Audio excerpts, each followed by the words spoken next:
In today's video, I'm going to teach you how to make a custom pixel size PowerPoint presentation and convert it to a picture. This process is incredibly useful if you're looking to create images directly from PowerPoint slides that fit specific dimensions such as social media post sizes or digital banners. Let's get started. First, you'll want to open PowerPoint on your computer.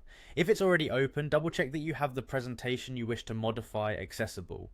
Once you've got PowerPoint fired up, navigate to your specific PowerPoint presentation. You can do this either by opening an existing file or starting fresh with a new presentation. Now draw your attention to the top of the window where you'll find various tabs. Look for the Design tab and give it a click.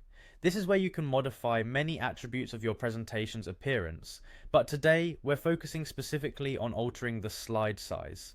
Within the Design tab, locate the button labeled Slide Size. Clicking on this button will present you with a few different options. You'll want to choose the option labeled Custom Slide Size. By going custom, you have full control over the dimensions your slides will take, and here is where you can input measurements in pixels.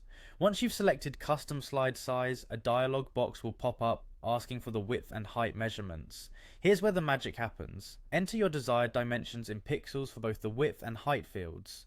Don't fret if you only see inches displayed. PowerPoint automatically converts pixels to inches for you. Just focus on entering the pixel dimensions you need. After you've entered your desired dimensions, click on the OK button. PowerPoint will then prompt you to make another choice to fine-tune your slide content. This is where you'll want to choose Ensure Fit. By selecting Ensure Fit, PowerPoint automatically adjusts the content of your slides so that everything fits neatly into your new dimensions without distortion. And there you have it, you now have a PowerPoint presentation perfectly sized to your specified pixel dimensions. From here, converting the slides to pictures is an easy next step. Simply save the slides as images by selecting Save As from the menu and choosing your format preference such as JPEG or PNG. This trick comes in handy when you need high quality images of your slides for various purposes. By following these straightforward steps, you are now able to create fully customized PowerPoint slides with precision pixel sizes. Not only does this enhance your ability to create professional looking presentations, it also allows for seamless integration of your slides into various digital platforms. I hope you found this tutorial helpful. Thanks for watching and see you next time.